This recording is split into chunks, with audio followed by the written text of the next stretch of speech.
রিমান্ডে নূরকে জিজ্ঞাসাবাদের বরাত দিয়ে তদন্ত কর্মকর্তা প্রতিবেদনে উল্লেখ করেন, গত ৫ জুন সরকারি চাকরিতে কোটা সংক্রান্ত আদালতের রায়ের পর থেকেই সে তার ঘনিষ্ঠ নাহিদ ইসলাম, হাসনাত আব্দুল্লাহ, সার্জিস আলম, আসিফ মাহমুদ, আক্তার হোসেন এবং আহানাফদের সঙ্গে যোগাযোগ করেন। পরে 18 জুলাই রাত 10টায় নাহিদ ইসলাম এবং সার্জিস আলমের সঙ্গে মোবাইল ফোনে এবং মেসেজে সরকারি চাকরিতে কোটা সংস্কার এবং বর্তমান সরকারকে পতন করার জন্য তাদের মধ্যে আলোচনা হয়।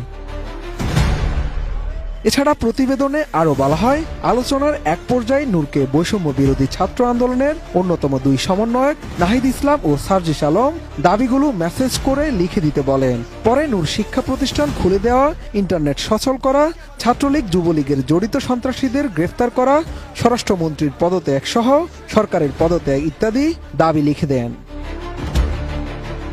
এদিকে ২৬ জুলাই 5 দিনের রিমান্ড শেষে নুরুল হক নূরকে আদালতে হাজির করে পুলিশ। এরপর মামলার তদন্ত শেষ না হওয়া পর্যন্ত তাকে কারাগারে আটক রাখার আবেদন করেন মামলার তদন্ত কর্মকর্তা।